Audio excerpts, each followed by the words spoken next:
conversations du week-end.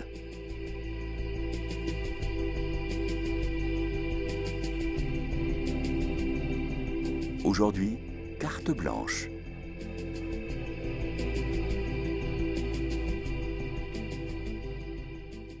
Chers auditeurs de KTO Radio, bonjour. Je suis heureux de vous retrouver pour l'émission Carte Blanche dans le cadre des conversations du week-end. Le principe de l'émission, vous commencez à le connaître, et bien chaque mois, KTO Radio donne carte blanche à une personnalité pour partager ses convictions et ses passions et lui propose d'inviter un ou plusieurs personnes de son choix. Aujourd'hui, nous donnons carte blanche à l'artiste peintre François-Xavier de Boissoudy. Bonjour François-Xavier de Boissoudy. Bonjour Guillaume. Alors bien sûr, vous vous en doutez, nous allons parler de peinture contemporaine, mais aussi de philosophie de l'art, de l'art comme expérience spirituelle. Mais avant cela, je vais vous présenter à nos auditeurs. Vous avez 59 ans, vous êtes diplômé de l'école supérieure d'art graphique Penningen à Paris. Vous êtes artiste peintre, je l'ai dit. Vous êtes converti au catholicisme en 2004 et vous vous êtes inscrit dans le mouvement d'art sacré contemporain. Vous exposez régulièrement, notamment à la galerie Guillaume à Paris, mais vous avez exposé aussi au Bernardin, j'ai vu ça. Alors la prochaine exposition, c'est à la galerie Guillaume. Son titre, Kéros, le moment favorable, avec un texte de l'écrivaine Sylvie Germain. Donc ça se tiendra du 12 mars au 30 avril 2026. Nous en reparlerons en cours d'émission.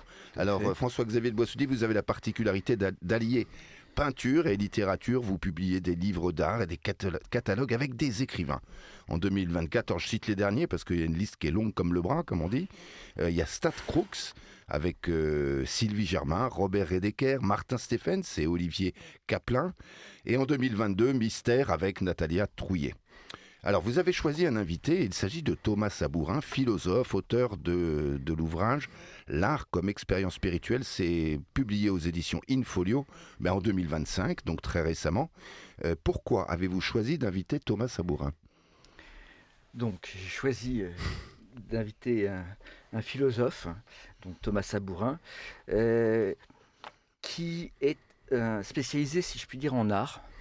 Il connaît l'art puisqu'il est lui-même diplômé des Beaux-Arts et il voit l'art comme un phénomène qui n'est pas celui de l'histoire de l'art. Il le voit de l'intérieur, c'est-à-dire qu'il voit l'expérience artistique.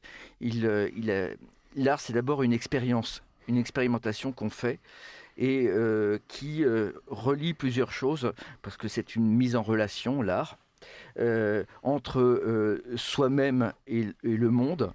Voilà. Et l'art tel qu'il le voit, c'est un peu, moi j'interprète ça avec mes mots, comme des portes qu'on ouvre dans le flux de la réalité, et ces portes parlent d'autre chose, c'est-à-dire qu'elles ont valeur. Dans la réalité, on trouve des choses qui ont valeur de symbole.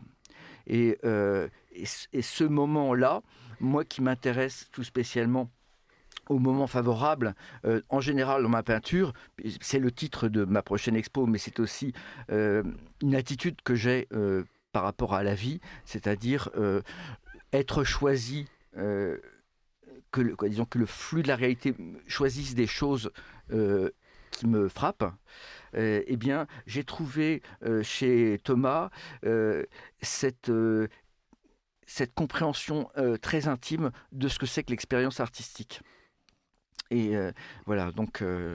Thomas Sabourin va nous en parler. Alors peut-être avant de faire parler Thomas Sabourin, votre parcours en quelques mots, parce que j'ai dit dans votre biographie que vous étiez artiste peintre, mais oui. vous l'êtes depuis votre plus jeune âge, dès la sortie de votre école d'art ou comment ça s'est passé en deux mots ? En fait, je pense que l'art, c'est une pratique qu'on a depuis l'enfance, et qui se transforme avec le temps, qui a pris en tout cas pour moi de plus en plus de place, qui qui a mûri, quand j'ai mûri, puisque c'est le bonhomme qui fait l'art, et notre vision est construite avec notre expérience, et ce qu'on en donne, ce qu'on a remarqué de la vie, puisque c'est ça l'art, c'est donner une forme à ce qu'on a remarqué de la vie, ça s'est épaissi, ça s'est étoffé. Donc, mais j'ai toujours eu cette attention de visuel sur les réalités du monde. Ma mère avait gardé mes dessins d'enfant et c'était précis. Je montrais les choses assez précisément. J'avais ce désir-là. Je ne suis pas quelqu'un qui sait écouter. J'ai du mal à entendre ce qu'on me dit, mais voir, c'est mon sens premier. Voilà. Donc, j'ai grandi avec ce talent-là de voir, et j'ai donc le retour par rapport à la vision. Eh bien, pour moi, ça a été le dessin au départ. Le dessin au départ. Alors, il y a deux artistes dans le studio, puisque vous l'avez dit, Thomas Sabourin, vous êtes philosophe et artiste. Je précise que vous êtes agrégé et docteur en philosophie. Actuellement, vous enseignez la philosophie, mais vous avez été artiste plasticien. Et puis, je vois que vous avez fait aussi des études médicales, violoniste. Hein, musical, oui. Musical. Oui, pas oui, médical. Tout à fait. J'ai dit quoi? Médical. Docteur. Ouais. Et je vois que vous avez fait aussi des études musicales et que vous êtes violoniste avec une médaille d'or même. Alors vous avez baigné dans l'art avant de baigner dans la philosophie, et maintenant vous baignez dans les deux, c'est ça? Oui, je crois que j'ai jamais vraiment fait la différence entre les deux.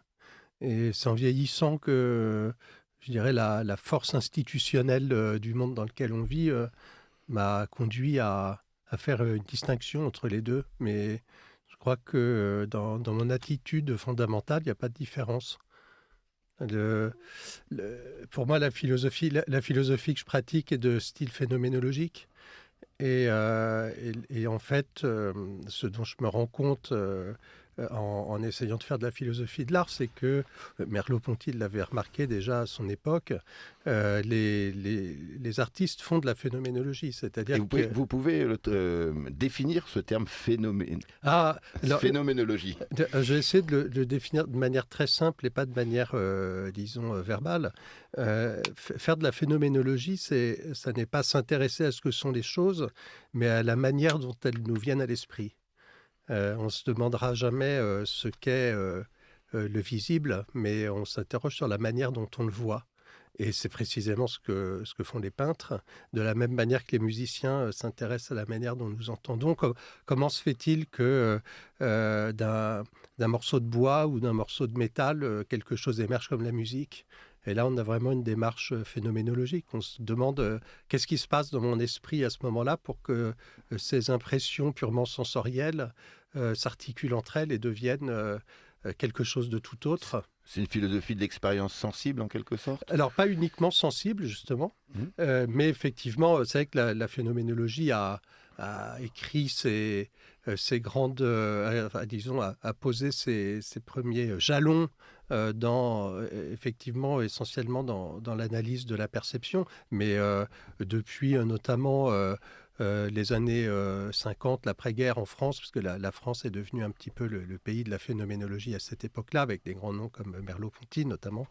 Depuis cette époque-là, la phénoménologie n'a cessé d'étendre, je dirais, son champ d'investigation à des phénomènes de moins en moins sensibles, et notamment jusque dans les années 90, où certains ont parlé, je cite, d'un tournant théologique de la phénoménologie. Et donc, en fait, cette analyse s'applique absolument à tout ce qui peut nous venir à l'idée, y compris Dieu. Y compris Dieu. Et l'art, bien sûr, la peinture, la musique. François-Xavier de Boissoudy, vous êtes un peintre chrétien qui peint, comment vous définissez ça? Oui, un chrétien qui peint. Oui. Exactement, oui. Je suis pas militant. Ça m'intéresse pas dans le sens où c'est pas ma nature. En revanche, témoigner de ce que j'ai vu, eh bien, si effectivement je peux témoigner d'une expérience spirituelle avec le tout autre, avec l'altérité, eh bien, je peux le faire en peinture tout d'un coup. Donc je suis un chrétien, effectivement, qui peint. Voilà. Par ailleurs, je voulais... on a parlé de phénoménologie, mais je voulais revenir à la personne de Thomas Sabourin en le citant. J'ai amené son livre qui s'intitule L'art comme expérience spirituelle. Et pour donner un peu la teneur de ce qu'il peut dire, de ce qu'il peut écrire comme chose qui me paraît passionnante sur l'art. Et qui permet, c'est vraiment une clé de lecture. Alors, de quelques compréhension. citations. Saisir la spécificité de cette tension interne qui anime la conception moderne de l'art implique de revenir à son origine religieuse, puisque les pratiques qui relèvent de l'art au sens moderne, les 6 catégories des beaux-arts, sont toutes issues de pratiques cultuelles. L'art peut ainsi se définir comme un ensemble de pratiques cultuelles sécularisées. C'est de ce constat qu'il faut partir avant de préciser ce que signifie cette sécularisation, particulièrement dans le contexte du christianisme, c'est-à-dire dans la religion du Dieu incarné. Dans le culte, les manifestations esthétiques sont destinées à mettre les fidèles en présence de la transcendance, c'est-à-dire de l'absolu, caractérisée par la coïncidence en lui des transcendantaux. Comme cette coïncidence ne peut se concevoir, elle doit alors se manifester en resplendissant dans la beauté, qui peut, pour cette raison, elle aussi, être tenue pour un transcendantal. Donc, le fait d'avoir que l'art soit notamment contemporain, ou tout art, depuis très longtemps, soit une pratique culturelle sécularisée, c'est passionnant. Il donne comme exemple l'art au temps de la Renaissance. La Renaissance n'est plus une époque qui croit en Dieu, en gros. C'est une époque de connaissances qui font beaucoup plus sa spécificité sur la connaissance scientifique que sur la foi. Et donc, ils vont s'appuyer là-dessus. Et le paradigme qui était celui de la foi au Moyen-Âge va devenir celui de la perspective. C'est-à-dire qu'on va vous proposer un autre invisible que celui de Dieu. On va vous dire... c'est la mathématique qui va remplacer la manière de chercher Dieu, c'est-à-dire la perspective, comme une chose cachée. Voilà. Oui. Au lieu de chercher Dieu, l'invisible, ça va être les mathématiques, l'invisible. Autant dire que c'est effectivement une pratique culturelle sécularisée. Alors, nous allons marquer la première pause musicale et après nous reviendrons en deuxième partie sur cette question de l'art contemporain, de l'art sacré. On va en parler. Mais là, c'est le moment de la pause. Et vous avez choisi de nous faire écouter Bach par Rosaline Turek. Et pourquoi avez-vous choisi ce morceau ? Parce qu'actuellement, c'est un morceau que j'écoute. J'écoute avec passion Rosaline Turek, qui est une fabuleuse pianiste des années 50, qui je trouve bien supérieure à Glenn Gould.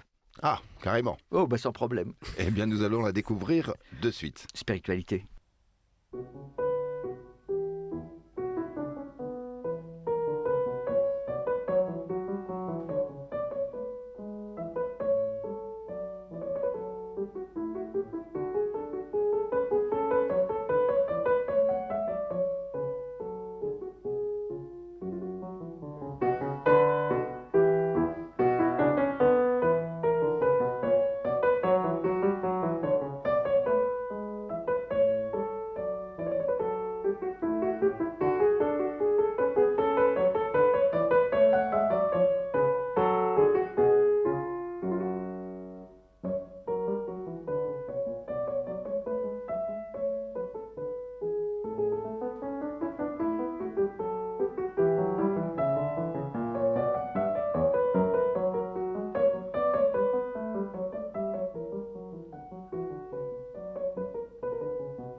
Vous êtes sur KTO Radio à l'écoute de l'émission Carte Blanche dans le cadre des conversations du week-end. Aujourd'hui, carte blanche à l'artiste peintre François-Xavier de Boissoudy qui reçoit le philosophe Thomas Sabourin.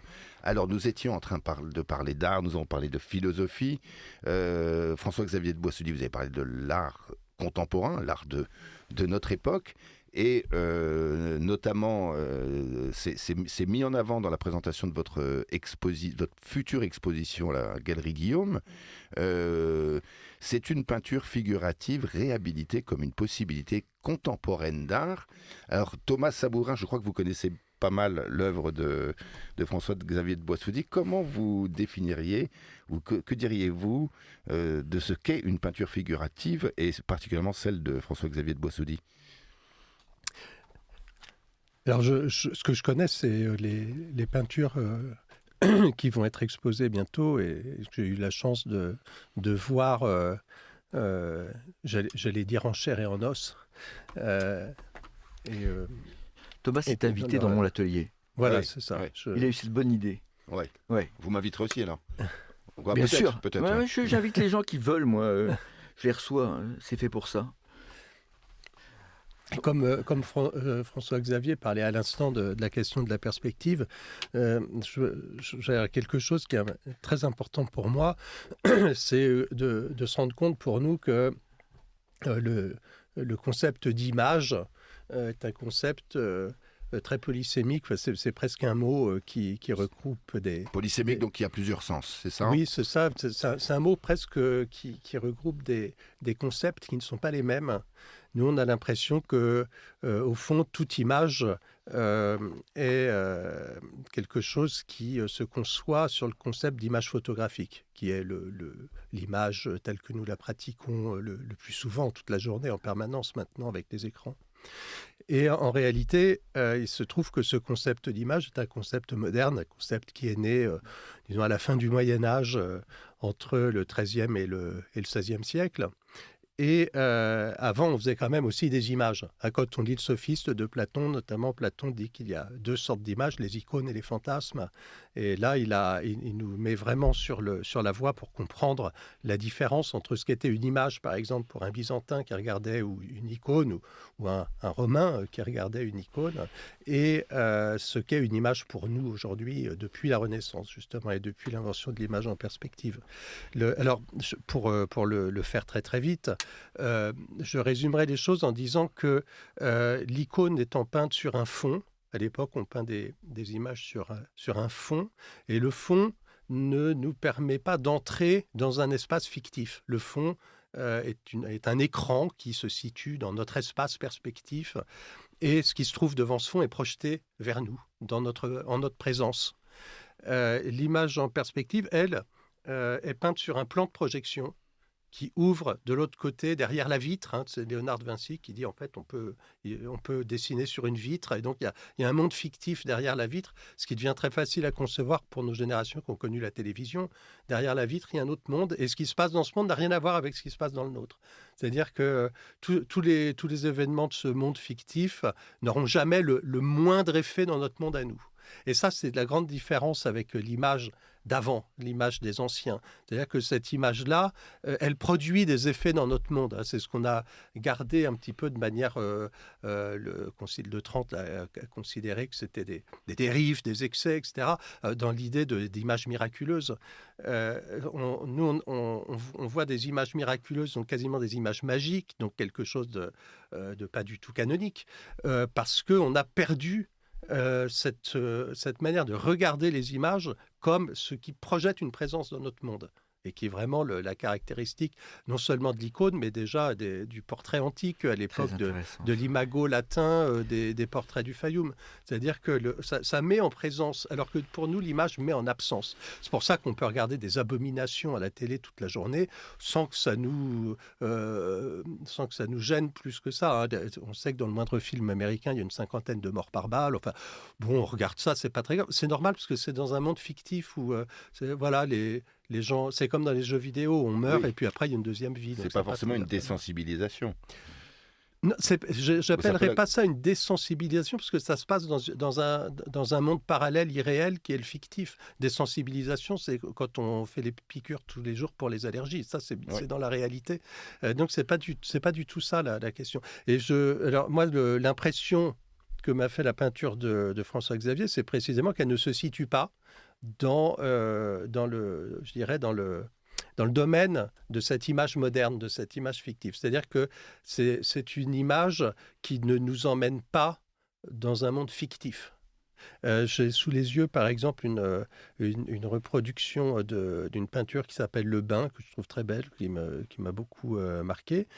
Et il se trouve que quand je regarde cette image, qui présente un personnage un peu perdu dans une image qui, au regard de la composition académique, serait une image tout à fait mal composée, que le personnage pas à sa place, et donc qui donne une sensation un peu de flottement, comme ça, de perte de repère. Il se trouve que ce personnage qui apparaît comme dans la brume, de dos, c'est très intéressant aussi dans une attitude qu'on a du mal à lire, à interpréter. On ne sait pas ce que fait ce personnage. Il est en train d'effectuer un geste, mais on est incapable de situer l'intention de ce geste. Et alors ce flottement-là, qui me renvoie à une notion aussi qui, moi, m'intéresse beaucoup, comme François Xavier, qui est la notion de je ne sais quoi, il se trouve que ce personnage, dans ce flottement à la fois spatial, temporel et pratique, ne se situe pas dans un espace fictif, alors que pourtant c'est une image figurative. Et alors je crois que c'est là que ça devient intéressant de parler de peinture figurative, parce que ça nous figure autre chose que la réduction du réel à l'espace métrique. Oui, je m'intéresse beaucoup à l'idée d'apparition. Dans la peinture, pour moi, c'est d'abord ça, et ça rejoint effectivement, et l'icône, je te remercie de dire ça, parce que c'est rare qu'on puisse me situer dans une famille artistique comme tu le fais, et effectivement je me sens proche de ça, c'est-à-dire que dans la vie de temps en temps je vois des choses mystérieuses. Disons qu'il y a des moments où il y a une conjonction de choses, un paysage, des personnages, de la lumière, et il y a un moment où il se passe un truc, un je ne sais quoi. Autrement dit, c'est un peu le mystère du monde qui se révèle. Donc je me dis, c'est le moment de peindre. Voilà. Je sais que ça, il faut que je le fasse. On peut passer 50 fois devant un arbre jusqu'au moment où il y a la lumière qui fait que vous le voyez, cet arbre. En fait, c'est une sorte de révélation. Mais ça fonctionne d'une manière religieuse. Ça ne fonctionne pas comme la télé, effectivement, comme un espèce de continuum où tout est égal. Et ça ne vous concerne pas, puisque vous voyez la vie défiler devant vous en 2 dimensions, mais de profil. C'est comme un mythe. Vous ne rentrez pas dedans, vous n'êtes pas partie prenante. En fait, vous n'êtes pas en relation. Alors que dans la vie, vous êtes en relation de temps en temps avec la réalité des choses, parce qu'elles vous sautent au visage. C'est l'idée vraiment de la révélation et d'être, de savoir qu'on est dans le moment favorable. Et ce qui était extrêmement intéressant, c'est que tout le monde en a parlé. Je veux dire, le momentum romain ou le kairos des Grecs, ce moment où on est en communion quelque part avec le reste du monde, où votre être, vous sentez faire partie d'une partie libre d'un tout auquel vous êtes relié. On pourrait dire que c'est un moment magique, mais ça serait un peu court. Mais c'est surtout le moment où l'artiste trouve quelque chose à dire. Il va le chercher en lui, parce qu'il est veilleur, mais il va pas fonctionner avec sa volonté. Il va laisser faire le réel. Ça ne vient pas de lui. Il va le cueillir quand il est prêt. Ça ne vient pas de lui, ça vient à lui. Exactement. Mais ça vient de qui alors? La réalité vous fait signe. C'est bien, non? Oui. Après, On oserait à peine le dire, mais certainement de Dieu. Bon, on est sur Puisque KTO Radio tout- quand même, donc on puisque peut parler tout- de Dieu, c'est pas interdit. Donc, hein. Puisque tout vient de lui. Oui, mais alors, en ce moment, je suis en train de réfléchir sur la question de l'icône, justement, je suis en train d'écrire là-dessus, et c'est vrai qu'il faut le reconnaître, il y a une ambition absolument effrayante dans l'icône, c'est de manifester l'absolu. Donc c'est pour ça que je veux dire, on oserait le dire, parce que si jamais on a un iconoclaste en face de soi, on n'ose plus le dire, parce qu'il va nous dire, mais Dieu est infigurable, hein, qu'est-ce que vous faites avec à étaler de la couleur sur des bouts de bois ou sur des bouts de papier? exactement, il n'existe que sa manifestation. Et la première manifestation de Dieu pour les chrétiens, c'est l'apparition du visage. Oui. Ben voilà. Bien sûr. Et en Et plus, Dieu c'est prend un apparu visage. sur... On peut y croire ou pas, mais pour ceux qui y croient, et ça a fondé une civilisation, et ça a fondé une culture de l'image, il est apparu sur un bout de tissu. Oui. C'est quand même génial. Donc, mais l'apparition, c'est une chose qui vous vient, parce que c'est du révélé. Mais d'ailleurs, c'est pour ça que je dis, ça vient pas de l'artiste, ça lui vient, parce que la tradition du Mandilion, c'est ça. C'est-à-dire que c'est vraiment l'image à Kairopoyet. Donc c'est pas quelqu'un qui la fabrique, elle est donnée. Et après, le boulot... C'est une convocation à celui qui la voit Manifestation. d'exister à cet étalon-là qui est celui de l'absolu. Et le boulot, c'est d'être fidèle à ce qu'on a vu. Après, Alors la ça, chose oui. va être subjective. Ce qu'on va en sortir est subjectif parce que ça passe par soi. Oui. C'est toujours une histoire personnelle. Mais il faut être fidèle à ce qu'on a vu. Donc, on peut peiner, quoi, à faire, non pas une reproduction du réel, mais c'est vrai que on essaye de représenter le cadre où la manifestation a eu lieu. Alors ça peut être un grand paysage, ça peut être un portrait. En fait, c'est souvent la lumière qui va jouer le rôle de révélateur, et ça va nous permettre, quelque part, si je dis ça, mais de conjuguer le verbe être. C'est-à-dire que vous êtes, je suis, et on vit de manière concomitante, et il peut se passer ce moment où on se reconnaît. Et là, il y a matière à art. Voilà. Mais je pense que ce que tu dis me fait penser à une image, une peinture qui n'est pas là, enfin qui n'est pas sur ton dossier de presse pour l'exposition de la galerie, donc je ne l'ai pas sous les yeux, mais c'est une peinture où on voit un petit passage entre des bosquets qui débouchent sur un lointain un peu flou, très illuminé.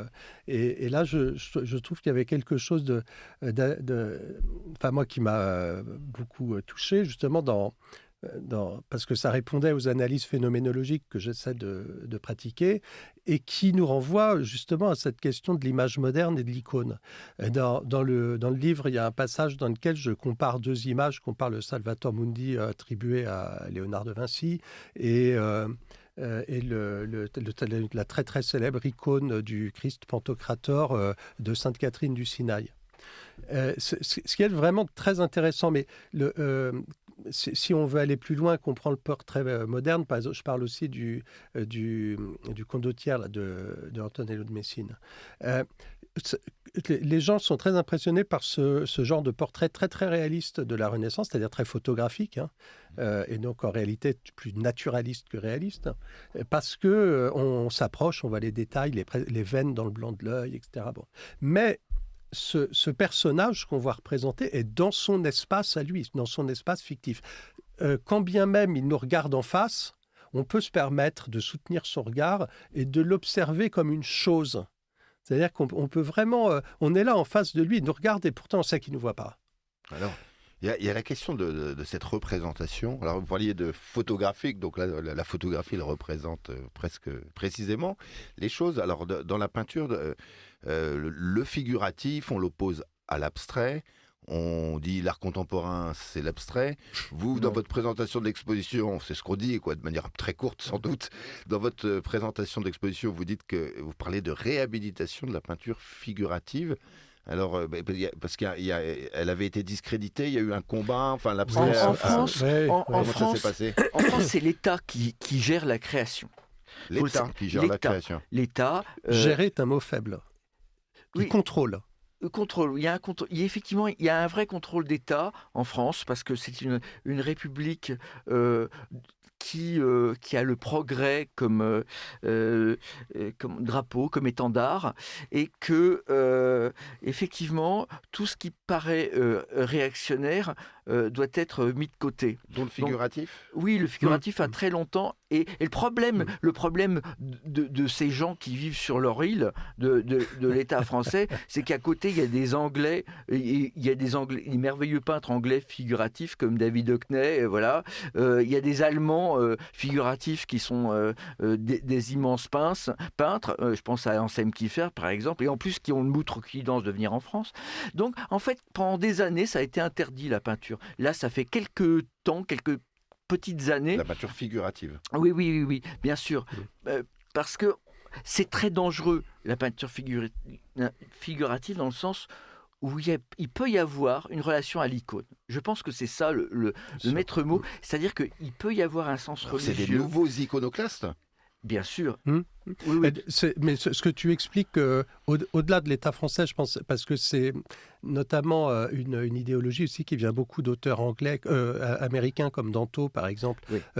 En réalité, il y a 2 auteurs américains importants des années 60, 70, 80 qui s'appellent Arthur Danto et George Dickey, qui ont un peu polémiqué sur ce qu'ils appelaient le monde de l'art. Ils ont inventé un truc, alors que je détaille pas ici, je vous en fais grâce, mais ils ont inventé un truc sans savoir outre-Atlantique qu'en France, on était en train de le réaliser. C'est-à-dire que ce n'était pas juste des idées philosophiques, on le concrétisait avec Jack Lang et le ministère de la Culture qui devenait commanditaire d'œuvres. Les FRAC, les DRAC, etc., qui se sont installés partout à cette époque-là. Direction régionale de donc l'action culturelle. la commande publique a pris une importance considérable qu'elle n'avait pas eue depuis plusieurs siècles, en réalité. Ouais. Donc, à l'heure actuelle, grâce à un mec qui s'appelle Thomas Levillan, qui est un peintre, une quarantaine d'années à peu près, qui a de l'entre-gens et du réseau, eh bien, il a fait une exposition de peintres figuratifs et de peintres en général au musée d'Orsay en 2025. C'était du jamais vu. Mais rendez-vous compte, c'était au musée d'Orsay, c'est pas au Palais Tokyo, par exemple. Ouais. Vous voyez ? Parce que, en fait, il y a un vrai truc qu'on va peut-être traiter dans la 3e partie, c'est de quoi naît l'art. C'est-à-dire, est-ce que c'est de la pensée ? Est-ce que ça vient du cœur ? D'où ça vient ? Ah oui, ça va être très intéressant Alors, de parler de cette question. On va en parler dans la 3e partie et on va marquer la 2e pause musicale en écoutant Honoré d'Ambruis, Le doux silence de nos bois, par Gwendoline Blondel et Pernelle Marzorati. Je le dédicace à ma fille Emma qui s'est mariée samedi. Ah, bravo. Félicitations pour l'hommage d'Emma. Emma, et si vous nous d'Arsène. entendez. Très bien. Donc c'est un choix, par exemple, c'est musique classique. Vous aimez la musique classique, vous, manifestement? Non. Peut-être. Peut-être, c'est possible. Mais... Nous écoutons tout de suite Honoré d'Ambruis, Le doux silence de nos bois.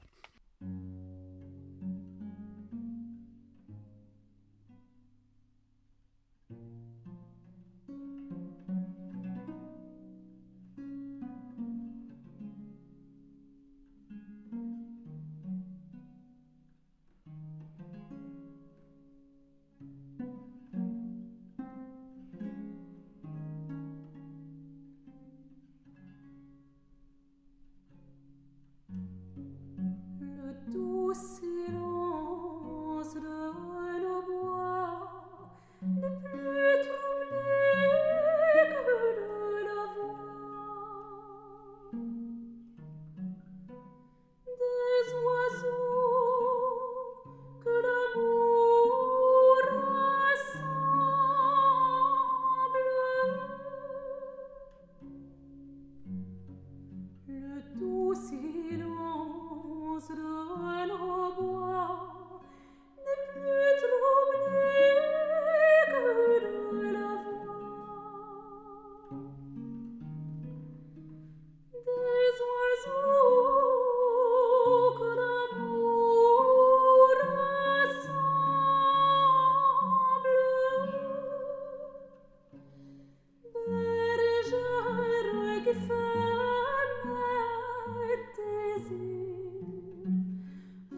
Vous êtes sur KTO Radio et vous écoutez les conversations du week-end. La carte blanche à François-Xavier de Boissoudy, artiste peintre, qui reçoit le philosophe Thomas Sabourin. Alors juste avant d'écouter la deuxième pause musicale, vous nous disiez, François-Xavier de Boissoudy, qu'il fallait poser la question et essayer d'y répondre. D'où vient l'art? Alors vous nous avez alléché avec cette question avant la pause. Maintenant, il s'agit d'y répondre. Alors vous ou Thomas Sabourin, voilà, ou les deux. Je vais commencer à ouvrir le feu. Là actuellement au Palais de Tokyo, il y a une exposition d'art américain qui s'origine sur la pensée de Michel Foucault. Oui. Et actuellement, en Iran, il y a une révolution absolument sanglante, avec une répression sanglante. Et on se rappelle que ce Michel Foucault, ce grand penseur français, était allé en 1979 comme journaliste à Téhéran. Et il nous avait rapporté tout le bien qu'il pensait de cette révolution. De la révolution islamique de l'ayatollah Khomeini à l'époque. Alors, je trouve que l'histoire grince quand on voit effectivement le Palais de Tokyo nous proposer des artistes qui s'inspirent de sa pensée. Bon, c'était un peu polémique, mais s'inspirer de la pensée des autres, ou de la pensée en général, ça peut conduire à être un écran entre l'artiste et le réel. Et je trouve ça dommageable, parce qu'en fait, il y a des voies beaucoup plus courtes et beaucoup plus simples comme mode de réalité, enfin de mode de relation entre l'artiste et le réel. Ça s'appelle le sentiment, par exemple. C'est Corot qui en parle, en disant qu'il vaut mieux suivre son sentiment que suivre quelqu'un, parce que quand on suit quelqu'un, on est toujours derrière. Mais voilà, ça c'est Corot. Et voilà un mec qui se promène. Voilà un mec qui se promène et qui fait des kilomètres à pied tous les jours, et quand il le sent, il fait un tableau. Voilà. Je préfère cette attitude d'homme libre. Après, il y a des grands penseurs, mais on a en nous cette capacité à recevoir les signes qu'on peut tirer des images du réel quand ça se présente. Peut-être que tout le monde ne le peut pas, ça dépend de l'expérience qu'on a de la vie, mais et notamment de l'expérience de l'altérité. Mais c'est vrai qu'il faut sortir du fait de ne parler que de soi pour être dans une relation.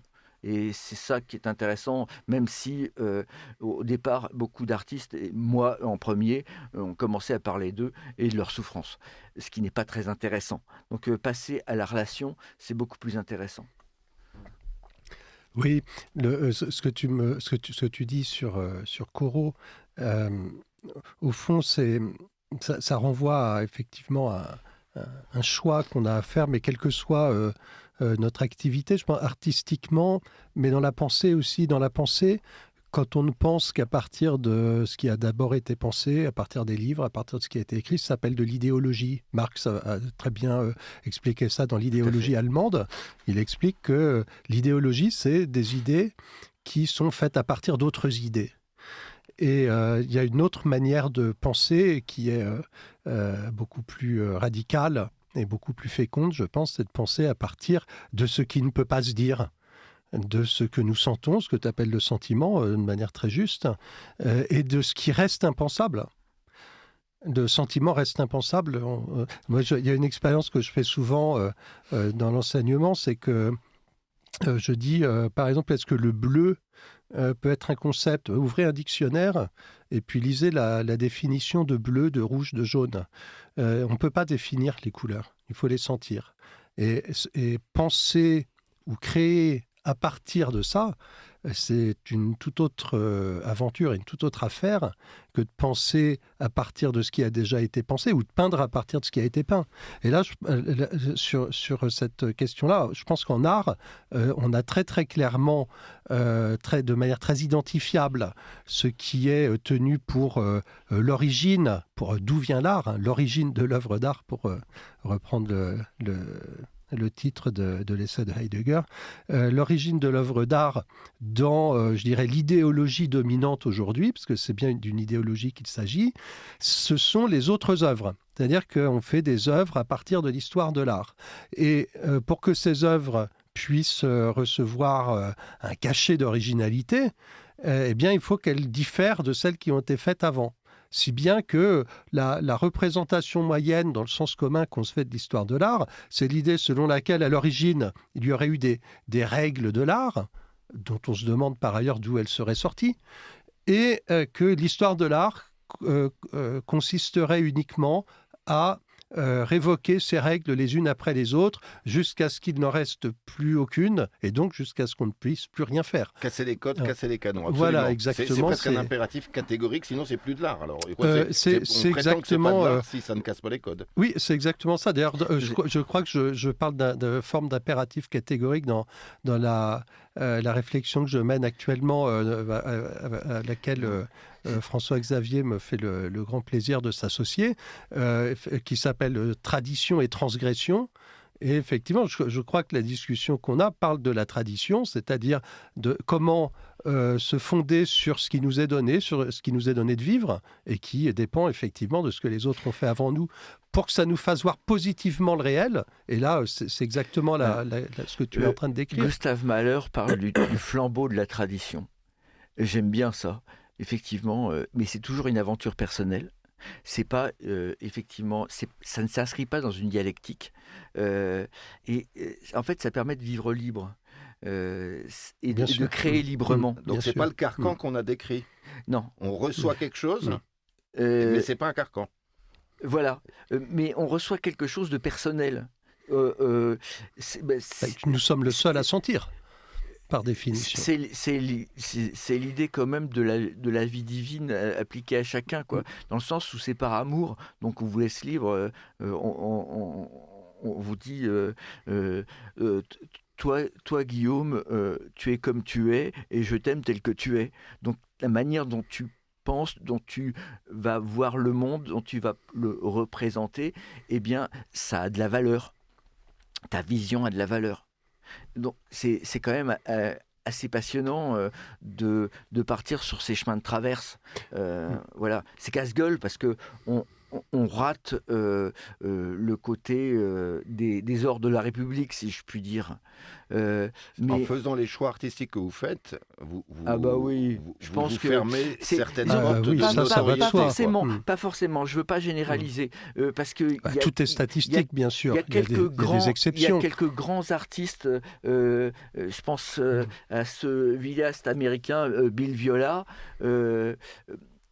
qui part en fait d'une noyade qui lui est arrivée, et quand il est ressorti de l'eau, quand il a ressorti la tête de l'eau, sa vision de lui-même, de sa propre vie, du monde et du cosmos avait radicalement changé, et il n'a pas arrêté de nous parler de choses absolument passionnantes et convoquer et interroger le mystère jusqu'à la résurrection. Donc, il n'y a pas...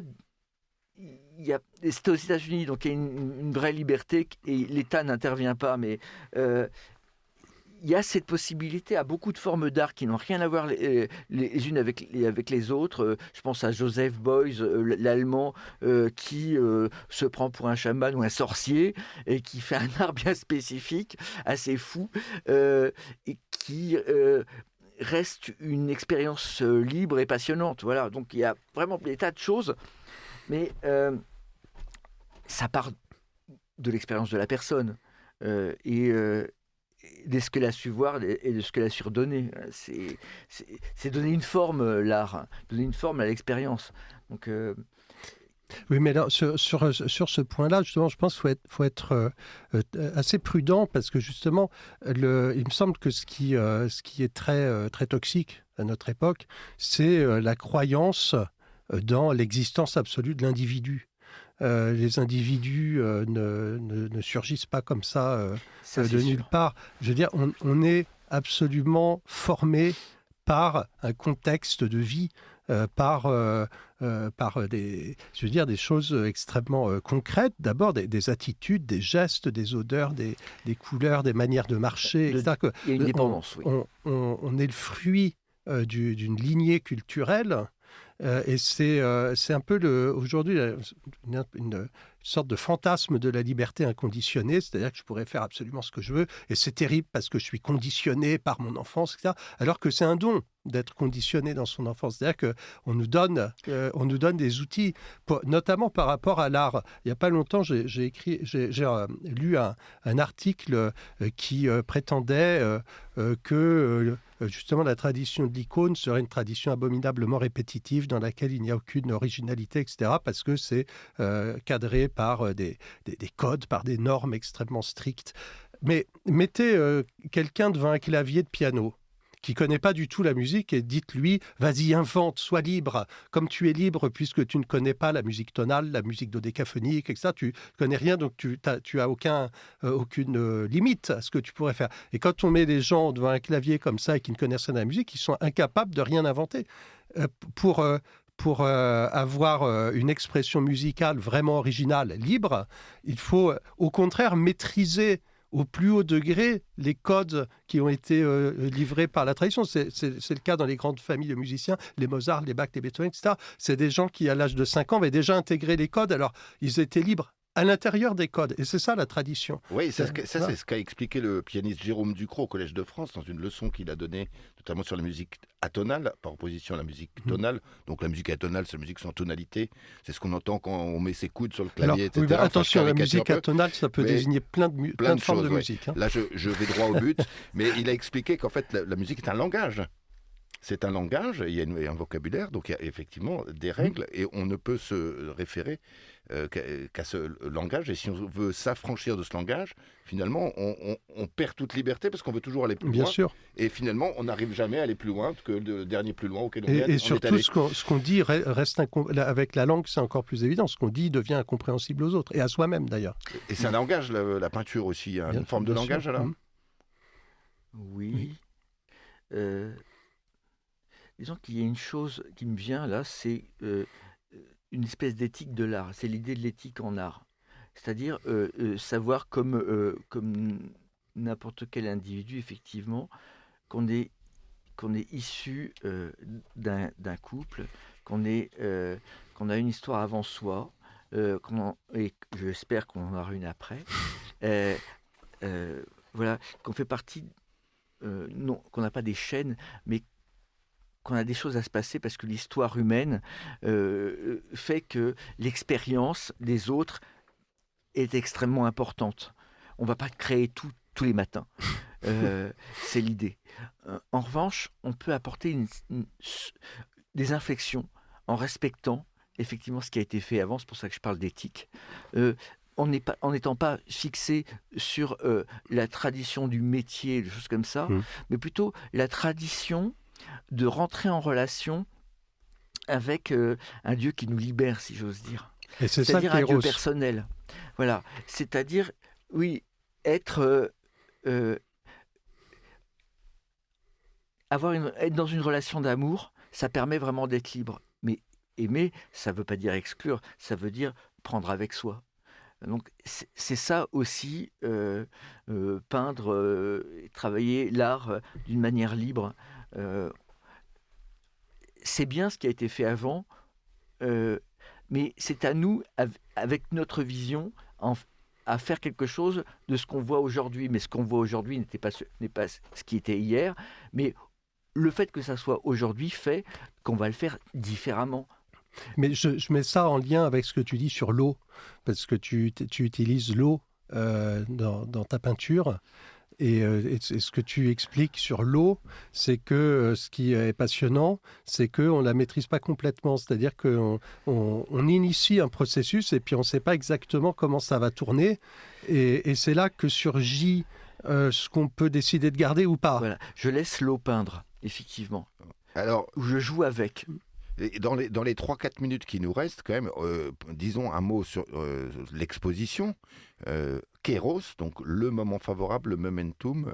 Oui. Vous avez choisi ce terme. Quelle est l'intention de l'auteur, en quelque sorte, comme on disait à l'école? Je retiens de la vie pour peindre ces moments où j'ai senti qu'il se passait quelque chose. On a parlé tout à l'heure de un je ne sais quoi. Il y a des moments où on sent qu'il se passe un truc, qu'il y a une conjonction de choses qui sont là. Par exemple, une ambulance dans ma rue, la nuit, qui fait un halo bleu. Tout est silencieux. C'est donc un événement. Elle est arrêtée au milieu de la rue, l'ambulance, dans cette rue sombre. Et je me dis, en voyant juste les gyrophares, les lueurs bleues, il se passe quelque chose. Et en fait, je ne réalise pas que ça peut avoir une valeur morale, ce que je fais. Mais je suis juste étonné de ce que je vois. Mais en fait, c'est aussi des gens qui en sauvent d'autres dans le plus grand des silences. La nuit étant tombée, ça peut raconter ça aussi.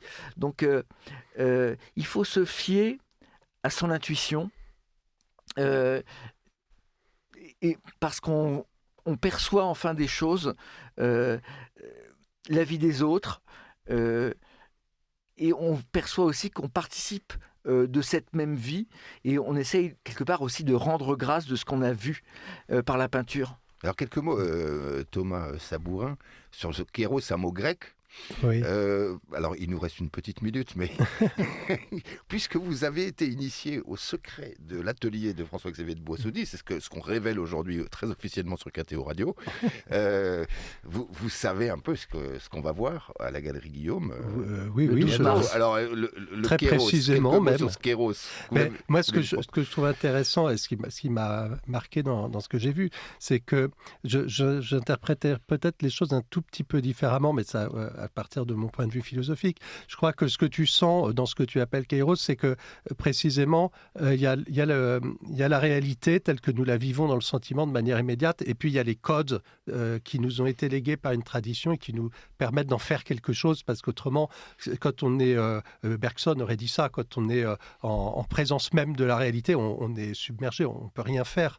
Et justement, je crois que ce que tu sens très très bien, ce que tu dis aussi très bien, c'est qu'un artiste, ça réussit à aborder la réalité avec les outils qu'on lui a légués. Puis à certains moments, il sent bien que le réel est vraiment en excès par rapport à ce qu'on est capable d'en faire. Et c'est ce moment de défaillance où un poète dirait par exemple, mais c'est indicible. Et c'est précisément parce que ce qui est indicible, c'est quand même manifesté à moi, que je me trouve convoqué à le dire. Quand on est face au mystère, on fait des tableaux, on fait de l'art.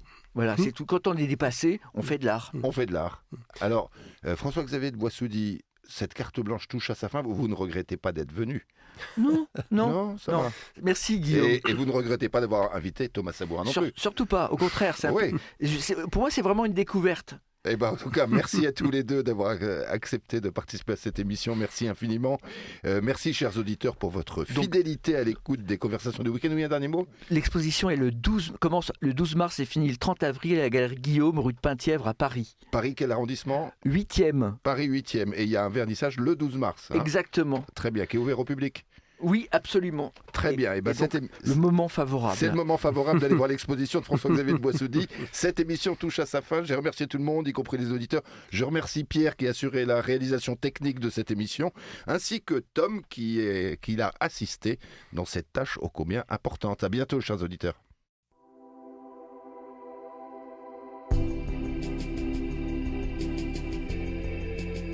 Les conversations du week-end.